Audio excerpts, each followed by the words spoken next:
போர். ஆனால் துப்பாக்கிச்சூடு இல்லை, டேங்குகள் இல்லை, சைரன் ஒலி இல்லை, போர் விமானங்கள் இல்லை. ஆனாலும் போர் நடக்குது. ரொம்ப அமைதியா, அதே சமயம் பெரும் பலத்தோட. இப்படிப்பட்ட போரை யார் நடத்துறா? சீனா. யாருக்கு எதிரா? அமெரிக்காவுக்கு எதிரா. இந்த மாதிரி ஒரு போர் சாத்தியமா? விரிவாக பார்க்கலாம் தந்தி டிவியின் பாட்காஸ்டில். வழங்குவது நான் வினோதினி முத்துராமலிங்கம். அமெரிக்க போர் விமானங்கள், ஏவுகணைகள் உள்ளிட்ட இராணுவ ஆயுதங்களோட குரல் வலை நெரிக்கப்படுது. யார் பிடியிலன்னா சீனாவோட பிடியில.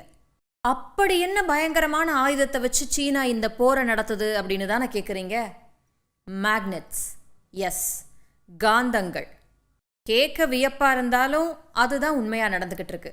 உலகின் மிகப்பெரிய இராணுவ பலத்தை கொண்டுள்ள அமெரிக்காவுக்கு அழுத்தம் கொடுக்க சீனா சின்ன சின்ன காந்தங்களை பயன்படுத்துது.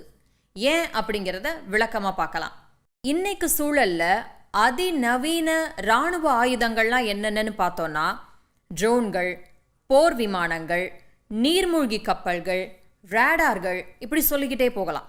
ஆனால் இதுக்கெல்லாம் உயிர் நாடியா ஒரு விஷயம் இருக்கு. அதுதான் அரிய வகை பூமி தனிமங்கள். தேர்ல இருக்கக்கூடிய அச்சாணி மாதிரின்னு கூட சொல்லலாம். ஏவுகணைகளை வழிநடத்த, ட்ரோன்களில் இருக்கக்கூடிய மோட்டார்களுக்கு பவர் கொடுக்க, இப்படி பல விஷயங்களை இது செஞ்சுக்கிட்டு இருக்கு. 2 விஷயங்கள் இருக்கு. ரேர் எர்த் மினரல்ஸ், அரிய வகை பூமி தனிமங்கள். ரேர் எர்த் மேக்னெட்ஸ், அரிய வகை பூமி காந்தங்கள். முதல்ல அரிய வகை பூமி தனிமங்கள். இது பூமியில காணப்படக்கூடிய சிறப்பு உலோகங்கள். நியோடைமியம், சமாரியம், எட்ரியம் போன்ற 17 வகையான தனிமங்கள் இருக்கு.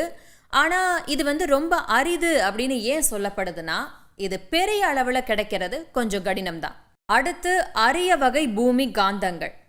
அரிய வகை பூமி தனிமங்களை வச்சு உருவாக்கப்படுறது தான் அரிய வகை பூமி காந்தங்கள். இதுல 2 ரொம்பவே புகழ்பெற்றது. ஒன்று நியோடைமியம் காந்தங்கள், ரொம்ப வலிமையானது. இன்னொன்று சமாரியம் கோபால்ட் காந்தங்கள், வலிமையானது பிளஸ் வெப்ப எதிர்ப்பு தன்மை கொண்டது. இந்த அரிய வகை பூமி காந்தங்கள் வழக்கமான காந்தங்களை விட பயங்கர ஸ்ட்ராங்கானது. வழக்கமான காந்தங்கள்ல இருந்து இந்த அரிய வகை பூமி காந்தங்கள் எப்படி வேறுபடுதுன்னா, வழக்கமான காந்தங்கள் இரும்பு அல்லது ஃபெரைட், இரும்பு பிளஸ் ஆக்சிஜன்ல இருந்து தயாரிக்கப்படுது.